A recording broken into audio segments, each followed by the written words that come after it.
The weight of the silence was heavier than the crystal glasses she polished. At 18, Maya had learned that in a place like this, all hushed tones and gleaming marble, the most dangerous sounds were the ones that went missing. The clink of a fork stopping midair. The scrape of a chair pushed back too quickly. The intake of breath that meant a check worth more than her rent was about to be signed, or a world was about to end. Tonight, the silence emanated from table 12. He was an older man, hair more salt than pepper, wearing a tuxedo that was likely tailored in another country. It fit the rigid set of his shoulders perfectly. His face was a mask of strained control, a deep line etched between his brows. He hadn't touched his water, hadn't opened the menu. He just sat, radiating an arctic chill that had the other servers tracing wide, fearful arcs around his table. They called him the chairman. No one used his name. They didn't need to. His power was a physical presence in the room. "Just leave him," whispered Carlos, the head waiter, as she passed the service station. "He's waiting for his son. Don't make eye contact." Maya nodded, but her gaze snagged on the man's hand. It rested on the table, knuckles white, a tremor running through his fingers that betrayed the iron composure of his posture. It was the tremor of a man holding back a storm, a man drowning in a sea of his own making. It was a look she recognized. It was the same look her foster father, Mr. Kim, had worn the day he lost his business. A look of unbearable pressure. She watched for another minute as he shifted, his jaw tight, a low, guttural sigh escaping his lips. The other patrons pretended not to notice. The staff pretended he didn't exist. He was a ghost at his own table, a king in a silent, empty court. Something in her, the part that had been raised on Mr. and Mrs. Kim's quiet kindness and stubborn dignity, couldn't let it be. She picked up a small, empty teapot and a cup, filled the pot with the barley tea they kept warm for special guests, and walked toward table 12. Carlos hissed her name. She ignored him. She approached the table not from the front, but from the side, a gesture of deference she'd learned was crucial. She didn't speak immediately. She simply set the cup down, then the pot, her movements slow and deliberate. The man's eyes, sharp and cold as obsidian chips, snapped to her. They held a weary anger that could curdle steel. He said nothing. He didn't have to. The unspoken question was an insult. "Who are you to approach me?" Maya met his gaze for a fraction of a second before lowering her own respectfully. And then she spoke. Her voice was quiet, the English gone, replaced by the soft, formal cadence of his native tongue. The Korean dialect she'd absorbed over a decade of shared meals and quiet evenings with the only family she'd ever truly known. "The evening is cold, sir," she said, the translated words feeling plain in her mind, but knowing the respectful grammar carried the real weight. Perhaps some warm tea would help. The effect was instantaneous. The storm in his eyes didn't just stop. It evaporated. The hard line of his mouth softened. The tension in his shoulders eased by a fraction. It was as if she had spoken a password to a locked room inside him. He stared at her, his head tilted, studying her face, her dark skin, her braided hair, as if trying to reconcile her appearance with the sounds she was making. Surprise gave way to a flicker of something else. Curiosity. Maybe even a sliver of gratitude. He gave a short, almost imperceptible nod. "Thank you," he murmured, his own voice losing its harsh edge, the language a shared secret between them now. She poured the tea. The scent of roasted barley filled the small space around them. As she set the pot down, she made the mistake of looking up. That's when she saw him. He was standing just inside the restaurant's main entrance, flanked by two men in dark suits who seemed like extensions of his own shadow. He was younger than the chairman, but the family resemblance was unmistakable in the sharp angle of his jaw and the intensity of his gaze. But where the father's anger was a hot, contained thing, the son's was a glacier. Cold, massive, and capable of crushing anything in its path without a change in temperature. He wore a custom Tom Ford suit, the charcoal gray fabric looking like sculpted armor. His eyes, however, were what held her captive. They were dark, so dark they seemed to absorb the light in the room and they were fixed directly on her. He wasn't looking at his father. He was looking at the black waitress who had dared to speak to the old man, who had somehow breached walls he himself had likely spent years navigating. He watched the interaction, his expression unreadable, his stillness more menacing than any overt threat. He moved like the room owed him space. He started walking toward them. The low hum of the restaurant died. Forks froze on their way to mouths. Conversations dwindled into whispers, then silence. This was his son. Communion. The true power. The man whose name was only ever spoken in fear. He reached the table, and the air crackled. He placed a hand on his father's shoulder, a gesture that might have looked affectionate on anyone else. On him, it looked like a claim of ownership. "Father," he said, his voice a low baritone, smooth and cold as river stones. He spoke in English, but his gaze was still on Maya. It felt like an accusation. Before the chairman could respond, the world shattered. The restaurant's ornate glass doors exploded inward, a concussive blast of sound and shimmering debris. Screams erupted. The chaos bloomed in an instant. Men in black tactical gear poured into the room, assault rifles raised. They weren't police. Their movements were too fluid, too predatory. Maya's training took over, get down, get cover. But she was frozen for a critical second, staring at the sudden, horrifying violence. That was the moment everything changed. Minjun didn't hesitate. He didn't shout or draw a weapon. His movement was a single, economical blur. He shoved his father down behind the heavy oak table, and in the same motion, his arms snaked out, grabbing Maya by the waist.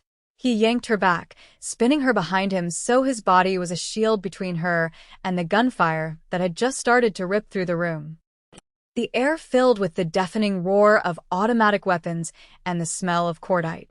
Plastered dust rained from the ceiling. Crystal chandeliers swayed violently. Maya was pressed against the hard wall of his back, her face buried in the fine wool of his suit. She could feel the coiled tension in his muscles, the absolute calm of his body in a storm of lethal violence. She could smell the faint, clean scent of his cologne, something with notes of cedar and smoke. He was a monster, a killer, and he was the only reason she was still alive. Her world had just been reduced to the space he occupied, the shield he provided. The shooting stopped as quickly as it started, replaced by the sound of groaning and the tinkle of falling glass. Minjun didn't move for a long, silent moment. Then he shifted, turning his head slightly. His voice was a low whisper, his breath warm against her ear. "Don't move. Don't make a sound." She could only nod, her body trembling against his. His hand was still firm on her waist, a brand of heat through the thin fabric of her uniform. He held her there as if she belonged to him, a piece on his board he had just decided to protect. The silence that followed the storm was worse than the noise. It was a silence filled with death, and she was trapped in its epicenter with the man who commanded it. The immediate aftermath was a blur of controlled chaos. Minjun's men, the two shadows from the door and others who seemed to materialize from nowhere, secured the restaurant with brutal efficiency. They moved through the wreckage, their footsteps silent on the glass-strewn floor. There were bodies. Rival attackers, neutralized with surgical precision. Minjun never let go of her. He maneuvered her and his father into the relative safety of the kitchen, his hand a permanent fixture at the small of her back. His touch wasn't gentle or reassuring. It was possessive. A statement. "This one is with me." The police wouldn't be called. This was a different kind of justice. In the cold, stainless steel kitchen, under the flickering fluorescent lights, he finally released her. She stumbled back, hitting a metal prep table. Her legs felt like water. She looked at her hands. They were shaking. "Who are you?" Minjun asked. The question was flat, devoid of emotion. He was studying her again, his eyes missing nothing, the tremor in her hands, the rapid pulse in her throat. "My name is Maya," she managed, her voice thin. "That's not what I asked," he said, stepping closer. He was taller than she'd realized, an intimidating column of dark suit and coiled power. "I asked who you are." Why does a waitress in Koreatown speak the old dialect like she was born to it? His father, the chairman, spoke from a stool where one of Minjun's men was checking him for injuries. She was being respectful, son. A quality you could learn. His voice was weary, the earlier fire gone, replaced by the tired resignation of a man who lived with violence as a constant companion. Minyoon ignored him. His focus was entirely on Maya. Respect is a currency. Who taught you how to spend it? She swallowed, forcing the shaking in her voice to stop. I was raised by a Korean family. In the valley. My foster parents. His eyes narrowed slightly. That was the only sign that her answer had registered. He was processing it, filing it away. She was an anomaly, a puzzle he hadn't accounted for. And Kang Minjun did not like anomalies. You are now a witness to an attack on my family, he stated, as if discussing the weather. That makes you a liability. A cold dread washed over her. She knew what that meant. In his world, liabilities were eliminated. Or, he continued, his gaze flicking down to her hands, which she quickly clasped together to hide their trembling. An asset. He looked back at his father, who was watching them with a strange, calculating expression. He listened to you. My father doesn't listen to anyone. That was the moment the stakes were raised. She wasn't just a girl who had been in the wrong place at the wrong time. Her one act of kindness, of cultural fluency, had marked her. It had made her valuable, and in his world, valuable things were owned. He made a decision. It was there in the subtle shift of his weight, the finality in his tone. You'll come with us. It wasn't a request. She spent the next 3 days in a place she could only describe as a gilded cage. A penthouse apartment overlooking the sprawling lights of Los Angeles, with floor-to-ceiling windows and furniture that probably cost more than a car. One of Minjun's men, a silent guard named Jean, was posted outside her door at all times. She had everything she needed: food, clothes that appeared in the closet, books, but she had no phone, no internet, no way to contact the outside world. She was a prisoner. Minjun visited each evening. He would arrive in a fresh suit, looking as immaculate as he had in the restaurant, carrying the chill of the outside world with him. He would sit in an armchair across from her and ask questions. About her childhood. About the Kims. About her life. It wasn't conversation. It was interrogation disguised as courtesy. She learned to be careful, giving him facts but not feelings. Yes, the Kims were good to her. No, she didn't know much about their family back in the old country. Yes, she was studying at a community college, hoping to transfer. She was building a wall around herself, brick by verbal brick. On the third night, he changed his approach. He didn't ask questions. He brought a Go board and set it on the low table between them. Do you play? He asked. Mr. Kim tried to teach me, she said. I wasn't very good. The goal isn't to be good, Minjun said, placing the first white stone. It's to understand your opponent's strategy. To see the threats before they form, he looked at her. Play. They played in silence. He was a master, his moves deliberate and far-seeing. She was clumsy, reactive. But she watched him. She saw the way his fingers held the stone, the intense focus in his eyes. For the first time, she saw something other than a predator. She saw a mind at work, a brilliant, tactical intelligence. He cornered her pieces, his white stones surrounding her black ones. It was a slow, inevitable slaughter. As he placed the stone that would capture her last group, he spoke without looking up. The men who attacked us were from the Choi family. They believe my father is weak. They want to test me. He finally raised his eyes to hers. They see kindness as a flaw, a vulnerability to be exploited. He paused, and his gaze was unsettlingly direct. My mother was kind. She was gentle. She saw the good in people who had none. My father was powerful, but he couldn't protect her from that. She was killed in a car bombing meant for him. A message from his rivals. They took his queen to check his king. His wound. There it was. Not a physical scar, but a chasm inside him. The woman he failed to protect. The reason for the glacial ice in his veins. He equated softness with death. He saw his mother's gentleness in his father's brief moment of peace with Maya, and it terrified him. The danger was escalating. It wasn't just a gang war. It was personal, and now she was in the middle of it. Later that night, she found her chance. Jean, the guard, was called away from his post for a few minutes. A hushed, urgent conversation down the hall. The front door of the penthouse was likely locked, but the service elevator might be an option. She could run, disappear, try to reclaim the simple, ordinary life she'd lost. She stood with her hand on the doorknob, her heart hammering against her ribs. She could leave. She could try to forget the smell of cedar and smoke, the weight of his stare, the story of his lost mother. But as she stood there, she replayed the conversation from the restaurant in her head. The words she'd spoken to the chairman. The way his face had changed. Minjun's men were searching for a leak, a traitor who had told the choice where his father would be that night. And she remembered something. Just before the attack, she had seen one of the restaurant's valets, a man who had worked there for years, speaking on his phone in the alley. He'd looked nervous, shifty. At the time, she'd thought nothing of it. Now, it felt like everything. If she ran, that detail ran with her. Minjun would be blind to a threat inside his own walls. The choice would try again. And they would succeed. She took her hand off the door. It was a deliberate choice. A choice to stay. When Minjun returned an hour later, she was waiting for him, the go board still between the chairs. "I need to tell you something," she said, her voice steady. He listened without interruption as she described the valet, the hushed phone call, the flash of fear in the man's eyes. He didn't react, his face a perfect mask of neutrality, but she saw a new light in his eyes. A flicker of respect.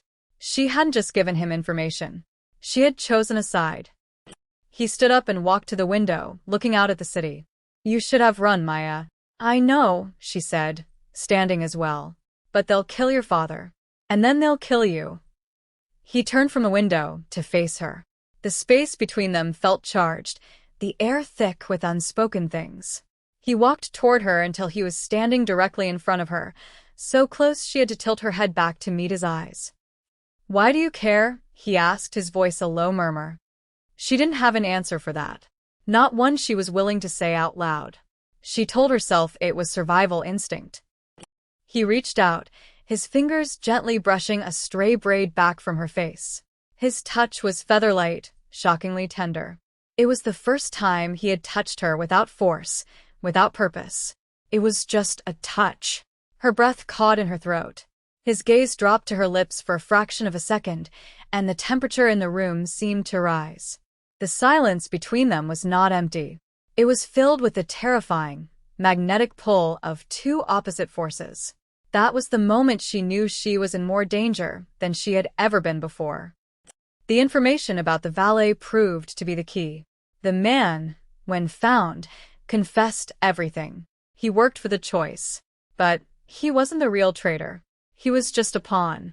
The real betrayal came from deeper inside Minjun's organization.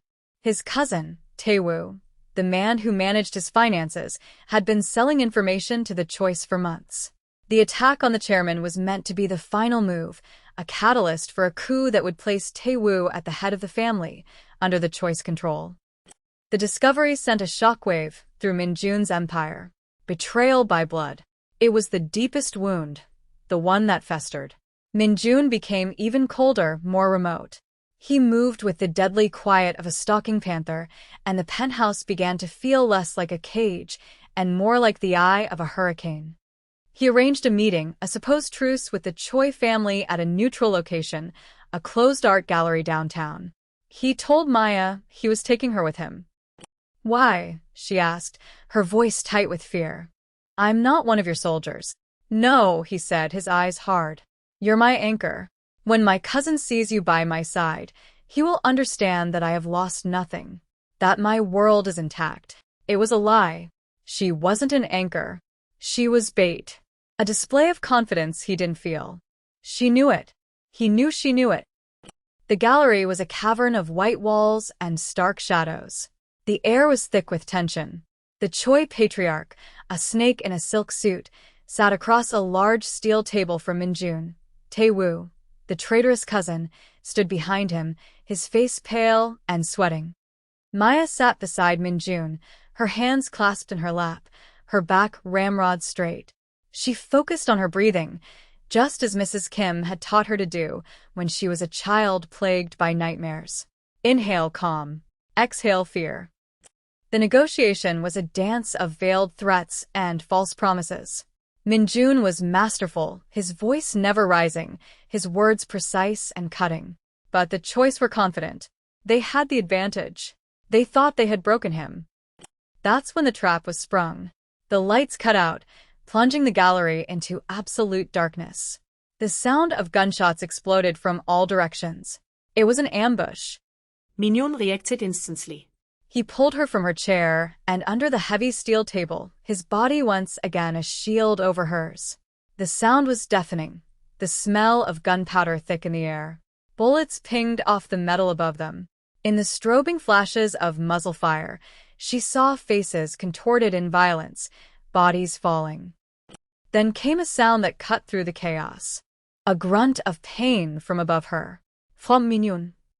When the shooting stopped, the silence was punctuated by his harsh, ragged breathing. The emergency lights flickered on, casting a sickly yellow glow over the carnage.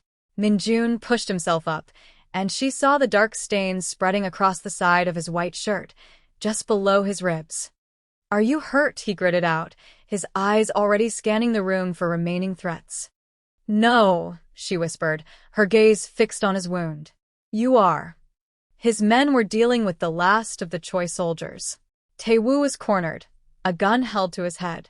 But they were exposed. They had to get out. "We have to go," she said, her voice finding a sudden strength. She ripped a strip of cloth from the tablecloth on the floor. "Here. Press this against it. Hard." He took it, his jaw tight with pain. He was vulnerable. For the first time, she saw a crack in his armor. The invincible monster could bleed. And in that moment, she stopped seeing the monster and only saw the man. They made it to the service exit and into the alley. The city's sirens were closing in. A lone police car, responding to a call about the gunfire, screeched to a halt at the end of the alley, its lights painting them in strobes of red and blue. "Get behind me," Minjun ordered, reaching for the weapon tucked at his back. "No," Maya said, stepping in front of him. Her mind was racing. He was a known crime boss, wounded, leaving a scene of a massacre. They would be arrested. He would be finished. She did the only thing she could think of. She walked toward the police car, her hands raised, her face a mask of terrified innocence. She was just a girl. An 18-year-old waitress caught in something terrible. "Help," she cried, letting a tremor enter her voice. "There was a robbery. They went that way." She pointed frantically in the opposite direction from their escape car, which was waiting silently in the shadows.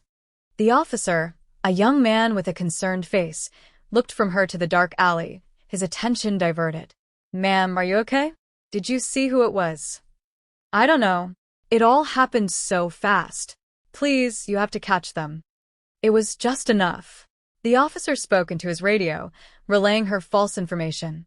The moment of hesitation gave Minjun and his men the opening they needed. They bundled into their car and were gone before the officer turned back around. Maya simply collapsed into feigned sobs, the perfect victim. She had crossed a line. She had lied to the police, become an accessory, chosen his world over the one she knew. There was no going back. They stitched him up in a safe house, a sterile apartment that smelled of antiseptic. He refused a doctor. Maya, her hands surprisingly steady, cleaned the wound and applied a butterfly bandage, as one of his men instructed. He sat on the edge of a bed, stripped to the waist, his perfect suit jacket discarded on the floor. The dim light traced the lean muscles of his chest and shoulders, the landscape of a body built for violence. There were other scars, faded white lines that told stories she didn't know. He watched her work, his gaze intense, heavy. The adrenaline had faded, leaving behind a raw, aching silence.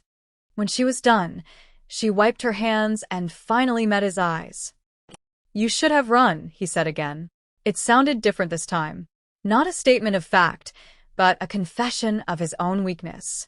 He had put her in danger. "I know," she replied, her voice barely a whisper. She didn't offer excuses. She didn't try to explain the tangled knot of fear and something else, something fierce and protective, that had made her step in front of him. He reached out, his hand cupping her jaw. His thumb stroked her cheek, a gesture of such profound, unexpected tenderness that it stole the air from her lungs. "No one has ever done that for me," he said, his voice rough with an emotion she couldn't name. "Stood between me and the fire." She told herself it was survival, that her life was tied to his. But she was lying to herself, and she knew he could see it in her eyes. The choice were not finished. Having lost their inside man and failed in their ambush, they were desperate. They knew Minjun was wounded. They knew he was vulnerable. And they had finally recognized his weakness. It wasn't his father. It was the girl. The girl who shouldn't be there, the anomaly who stood by his side. A week later, they came for her. It wasn't a frontal assault. It was quiet, insidious. She was being moved to a new, more secure location. The car was sleek, anonymous. But the driver wasn't one of Minjun's men. She realized it too late. The familiar route diverged. The car doors locked with a heavy, final click. Her blood ran cold. She hadn't been rescued. She had been captured. The war for the city's underworld became a war for one person. Minjun, still recovering from his wound, unleashed the full, terrifying force of his empire. It wasn't about territory anymore. It wasn't about honor or business. It was primal. They had taken something of his. They had taken her. He burned through informants, called in every debt, and tore apart the choice operations piece by piece, searching for a single scrap of information about where they were holding her. The city held its breath. The king was hunting. Maya, meanwhile, was not a passive captive. They held her in a warehouse down by the docks, the air thick with the smell of salt and decay. They questioned her, trying to get information on Minjun's plans, his weaknesses. She gave them nothing. She spent her time observing, learning the guards' routines, noting the structural flaws of the old building. She was not a damsel waiting for rescue. She was a survivor looking for a weapon. Her weapon turned out to be a faulty electrical panel and a bucket of brackish water. During a shift change, when the guards were distracted, she worked quickly. She pried the panel cover open with a piece of scrap metal and, with her heart pounding, threw the water inside. The effect was immediate. Sparks flew. Lights flickered and died, plunging the warehouse into darkness. Emergency alarms blared, disorienting her captors. It was the chaos she needed. And it was the signal he needed. The assault, when it came, was not a chaotic firefight. It was a symphony of destruction. Minjun's men moved through the darkness like ghosts, their suppressed weapons making soft coughing sounds that were followed by the thud of falling bodies. They were precise, lethal, inevitable. Minjun found her in the center of the chaos she had created. The emergency strobes lit the scene in flashes of red. He wasn't wearing a suit. He was dressed for war in black fatigues, his face grim, his movements still stiff from his injury. He dispatched the last guard near her with a cold efficiency that made her shiver. He came to her, his eyes scanning her for injuries. He reached for her, his hands checking her arms, her face, as if confirming she was real. "Are you hurt?" he asked, his voice raw. "No," she said, her own voice shaking now that the danger was past. He pulled her against him, his arms wrapping around her in a crushing embrace. He buried his face in her hair, and she felt a shudder wreck his body. It was not a hug of comfort. It was an act of claiming, of possession, of profound and terrifying relief. He held her for a long moment, the sounds of his men securing the warehouse fading into the background.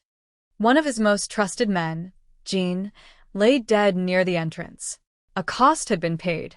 Nothing in their world was free.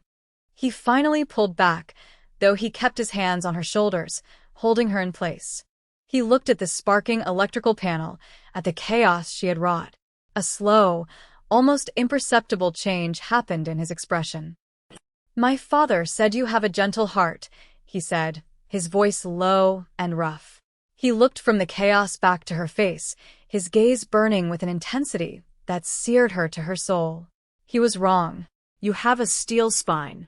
My enemies will learn to fear you as they fear me. It wasn't a declaration of love. It was something far more dangerous. It was an acknowledgement, a coronation. He wasn't offering her a place in his life. He was offering her a place on his throne. The final image of that night was not of blood or fear. It was of the ride back to the penthouse, the city lights a river of diamonds below them. She was wrapped in his jacket, the scent of cedar and smoke a comforting presence. He said nothing, simply kept a hand on her knee, a silent, constant pressure. He was acknowledging what she was to him. No longer deniable, no longer hidden. Later, she stood on the balcony of the penthouse, the cool night air on her skin. The city sprawled before her, a vast, glittering empire of light and shadow. His empire. She heard him come up behind her. He didn't touch her, but she could feel the heat of his presence, a familiar gravity that had become the center of her new universe. This was never the life I wanted, she said quietly, not to him, but to the city itself. It doesn't matter what you wanted, he replied, his voice a low murmur next to her ear. It matters what you chose. She didn't turn. She didn't have to. She had made her choice in that alley, lying to a cop to save him. She had made it again in that warehouse, refusing to be a victim. This world of violence and power was not her birthright, but she had earned her place in it. She looked out at the endless city lights, each one a story, a life, a soul in his kingdom. It was not a fairy tale. It was a throne, forged in blood and loyalty. And as she looked out at her new domain, she realized with a chilling certainty she was no longer afraid of it. She was its queen.